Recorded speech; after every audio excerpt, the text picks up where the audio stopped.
तो सभी को जय श्री राम। तो इसका नाम था हेवन बैकपैकर्स। तो पहली बार नहीं, अब इस जर्नी में तो मुझे ज़्यादातर एक्सपीरियंस हो रहा है इस चीज़ का कि हाँ ये भी चीज़ होता है। तो ये देख रहे हैं, इसी गलियों के बीच ये छोटा सा हेवन था हमारा। अगर एक दो फॉरेनर और भी मिल जाते ना इधर तो मज़ा आ जाता है। जैसे वहाँ पिछले बार मिला था जब कोलंबो में रुका था तो वहाँ एक इजिप्ट का फॉरेनर था और तो उनसे बातचीत मतलब इधर उधर ऐसा ऐसा होने लगा था। मज़ा आ गया था यार। लेकिन मैं सोचता कि चलो फॉरेनर होता तो थोड़ा सा और मज़ा आता, थोड़ा मज़ा आता, मतलब बातचीत करने में कुछ पता चलता, इधर से कुछ उधर से पता चलता ऐसे। तो तभी ऐसे इंटरेक्शन होता है, तभी ऐसे लगता है कि क्या बोलना है लोगों के सामने, क्या नहीं बोलना है।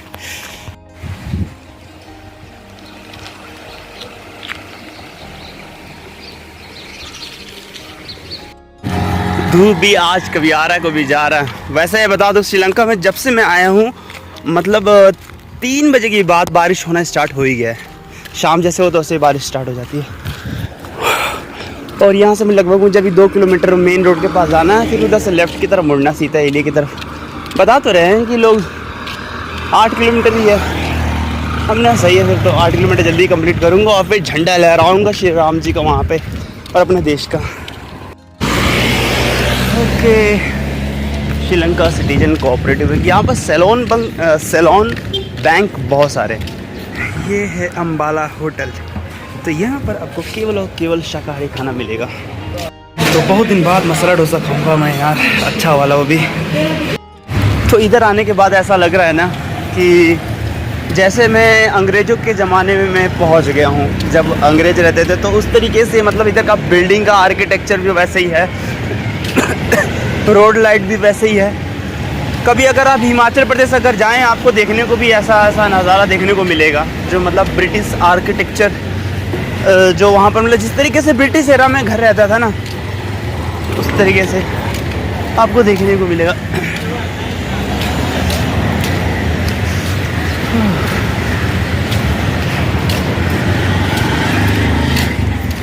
क्या क्या हुआ क्या नाम हुआ।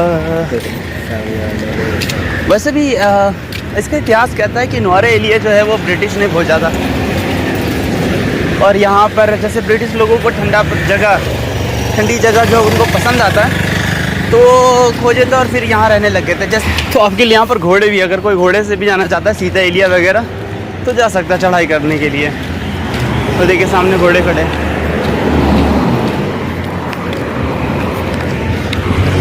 सॉरी ये सीधा एलिया के लिए नहीं है, ये अंदर टूर कराने के लिए है कि अंदर जो भी टूर करना चाहता है घोड़ों के साथ तो कर सकता है। रॉयल टर्फ क्लब टर्फ पता नहीं क्या है, टर्फ।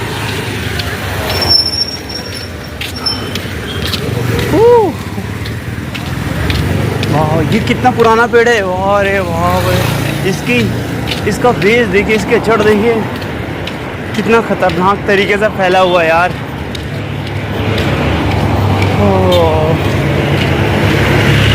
वैसे ठीक है यार, ऐसा संरक्षण होना चाहिए यार, पेड़ ना कटे बस। अगर एक पेड़ कट रहा है तो कम से कम 2 पेड़ तो लगाओ तुम, कहीं भी लगाओ, छोटा लगाओ बड़ा लगाओ। तो भाई बहुत दिनों बाद गाय देखने को मिला। कैसे हो डार्लिंग, आई लव यू। यार ये खूबसूरती अपने भारत में ज़्यादा देखने को मिलता है यार, क्योंकि भारत के लोग आज भी पर हैं यार, हमारी गाय माता हैं वो। आप खुद सोचिए ना कि जब आपके पास गाड़ी नहीं था तब आप खेती किससे करते थे, जानवर का यूज़ करते थे। दूध किसका पीते थे, जानवर का ही पीते थे। तो जो आपको उस वक्त पाले और उसे फिर मार के खाओ, ये ना हो तो भाई ये गलत है।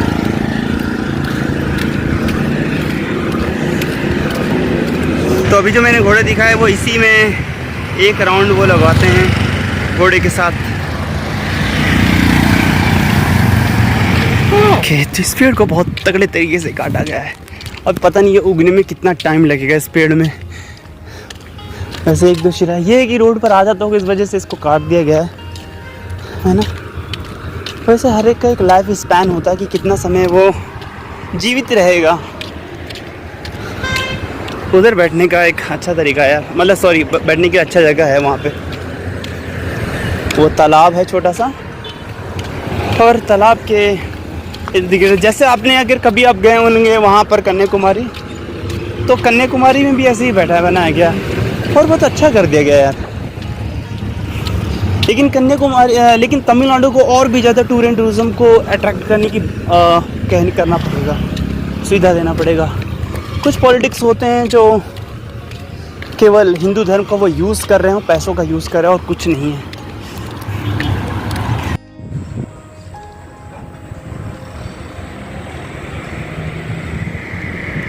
ये हम तुम खुशियाँ मेरी है बच्ची, जाना कहाँ है मुझे, ये न तुझको पता, जीने के लिए सोचा ही नहीं रंग सवार। तो ये रहा सीता एलिया का बोर्ड, अशोक वाटिका, 5 किलोमीटर केवल मात्र। और पूरे तरीके से, क्योंकि यहाँ पर बोर्ड लिखा हुआ है उस पर हाउस या रूम, सुनने का सही है, लेकिन इधर महंगा भी होगा रूम, है ना। किसी दिन पता करेंगे यार इस पर, एक बार पता करूँगा। रूम्स फॉर 1000 रुपीज़, मतलब ये श्रीलंकन रुपीज़ है, तो 1000 को अगर 3 से डिवाइड करेंगे तो अप्रॉक्स 300 के आसपास पड़ेगा यहाँ पर। और अच्छा यार, इधर यहाँ कोई नहीं अपना, बस तेरा सहारा है, मैंने देख लिया है सब कुछ।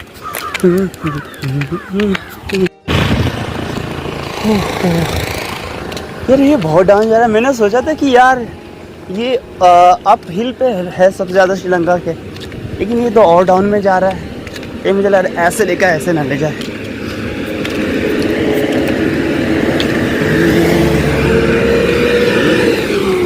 यार टॉयलेट इतना तेज़ लगा हुआ है ना कि इतनी सफाई है कि मन जैसे लग रहा है कि रोक ही लो, ना करो, ऐसा है।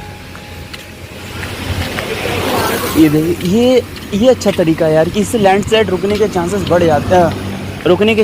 जाते हैं, ये ऐसे बना देना।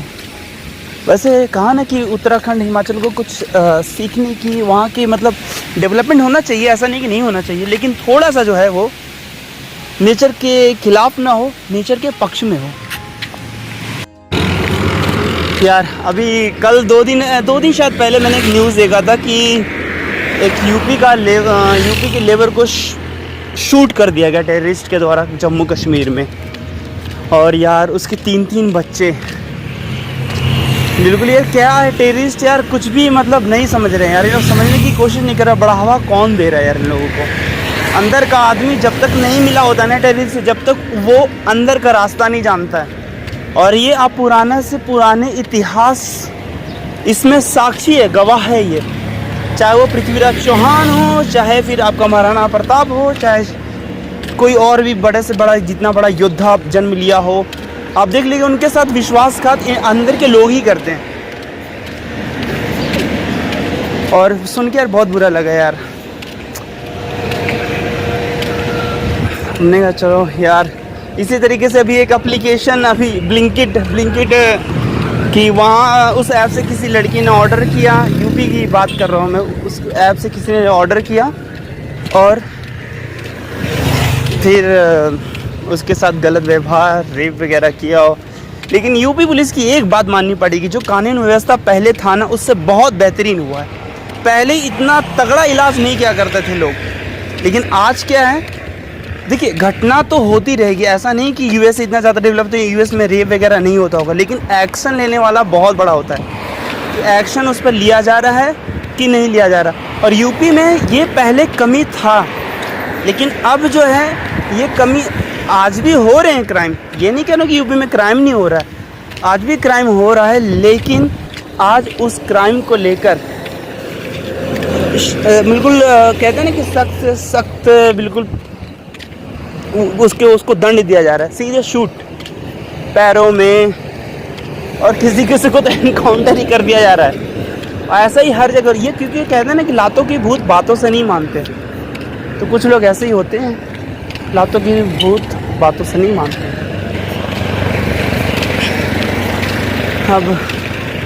अब युद्ध हो रहा है, अब उनको प्यार से समझाने जा रहे हैं, जानते हैं कि भाई वो प्यार से नहीं समझने वाले, उनको मार काट ही चाहिए, तो तुम भी मार काट पे उतरो।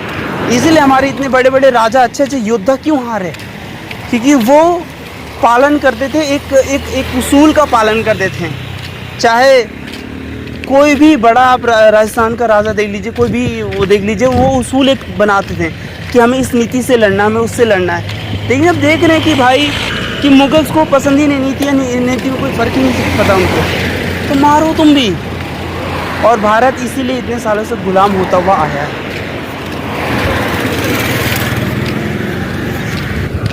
और एक चीज़ मैं आपको बताना चाहूँगा कि एक ये बहुत क्लियर मैं कहना चाहता हूँ कि हमारे धर्म ग्रंथों में जो बातें कही गई है, जैसे श्री कृष्ण से लेकर रामायण से लेकर श्री कृष्ण तक, उन सब की वो ही बातें को सर्कुलेट किया गया है समाज में, जिससे वो सहनशील बन पाए। ये हमेशा गौर कीजिएगा, उन्हीं बातों को बार बार रिपीट किया गया है, चाहे वो किसी चाहे पिछली राजनीति हो, चाहे कोई भी, उन्हीं चीज़ को वो उसी बातों को सर्कुलेट किया गया, जिससे लोग, हिंदू लोग सहनशील बन पाए। उन स्टोरियों को वो नहीं सुनाने की कोशिश करते हैं, जिससे वो लड़ भी पाए अपने धर्म के लिए। और ये बहुत बड़ी कमी है, बहुत बड़ी कमी है हिंदुओं में। और इसीलिए मतलब राजा से लेकर महाराजा तक सारे लोग केवल युद्ध करना जानते थे, जो राजपूत क्षत्रिय ये सब भी करना जानते थे।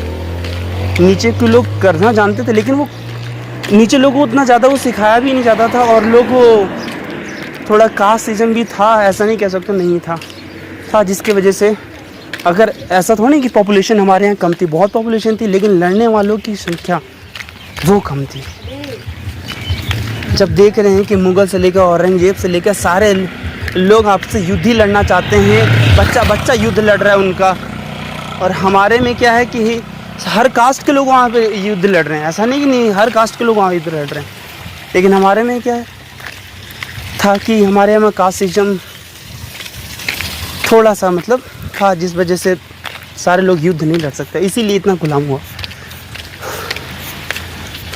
कभी कभी तो मुझे लगता है कि जो अभी 4 साल का वो आया है आर्मी में, वो मुझे लगता है सही है, कभी कभी ऐसा लगता है मुझे। पर वो यार गवर्नमेंट जाने और भी जाने। भाई टेररिस्ट को तुम प्यार से तुम समझा ही नहीं सकते यार, उनको तुम कितना भी समझा दो वो नहीं समझेंगे। उनको गोली का मतलब गोली ही चाहिए बस, और कुछ नहीं।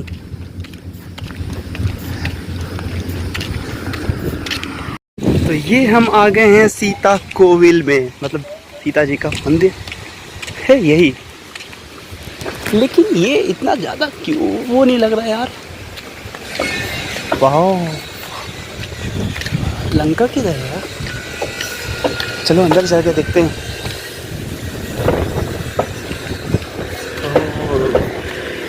जय बजरंगबली।